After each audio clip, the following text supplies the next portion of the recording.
আজকে তোমাদের কাছে শেয়ার করব স্বামী বিবেকানন্দ স্কলারশিপে আবেদন করলে কত টাকা পাওয়া যায় এবং তাছাড়াও স্বামী বিবেকানন্দ স্কলারশিপে কারা আবেদন করতে পারবে এবং কত পার্সেন্ট নাম্বার লাগবে স্বামী বিবেকানন্দ স্কলারশিপে আবেদন করার জন্য এবং স্বামী বিবেকানন্দ স্কলারশিপের লাস্ট ডেট কবে এবং তাছাড়াও ফ্যামিলি ইনকাম কত হাজার টাকা হতে হবে।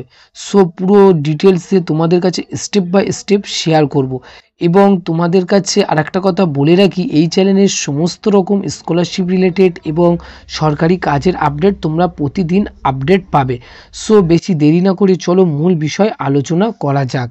তোমরা যে সকল ছাত্র এবং ছাত্রী তোমরা মাধ্যমিক এবং উচ্চ মাধ্যমিকে 60%-এর অধিক নাম্বার পেয়েছো, সো তোমরা স্বামী বিবেকানন্দ স্কলারশিপে আবেদন করতে পারবে এবং তোমাদেরকে এখানে যেটা বলা হয়েছে এই স্বামী বিবেকানন্দ স্কলারশিপে আবেদন করলে তোমরা 12,000 টাকা থেকে 90,000 টাকা পর্যন্ত পেতে পারো।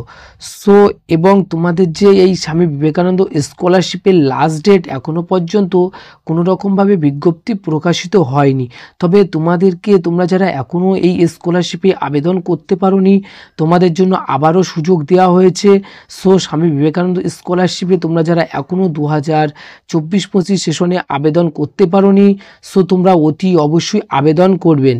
এবং তোমাদেরকে আরেকটা কথা বলে রাখি, এই স্কলারশিপে আবেদন করতে হলে অবশ্যই তোমাদের ওয়েস্ট বেঙ্গলের ক্যান্ডিডেট হতে হবে, অর্থাৎ ওয়েস্ট বেঙ্গলের বাসিন্দা তোমাদেরকে হতে হবে, তাহলে তুমি স্বামী বিবেকানন্দ স্কলারশিপে আবেদন করতে পারবে।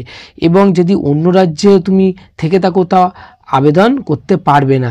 সো স্বামী বিবেকানন্দ স্কলারশিপে তোমাদের এখানে ফ্যামিলি ইনকাম হিসাবে এখানে যেটা বলা হয়েছে 2.5 লাখ টাকার কম হতে হবে এবং 2.5 লাখ টাকার বেশি হলে হবে না, আবেদন করতে পারবে না। স্বামী বিবেকানন্দ স্কলারশিপে তোমরা যে সকল স্টুডেন্ট এখনও আবেদন করোনি, সো অতি অবশ্যই আবেদন করুন। সো সর্বশেষ যে আপডেট ছিল আমাদের কাছে সেটা তোমাদের কাছে শেয়ার করলাম। কাজেই ভালো লাগলে অবশ্যই লাইক, কমেন্ট এবং শেয়ার করতে এবং সাবস্ক্রাইব করতে ভুলবেন না। সো তোমাদের সময় অনেক অনেক ভালো কাটুক। আজকে ভিডিও এখানেই শেষ করছি।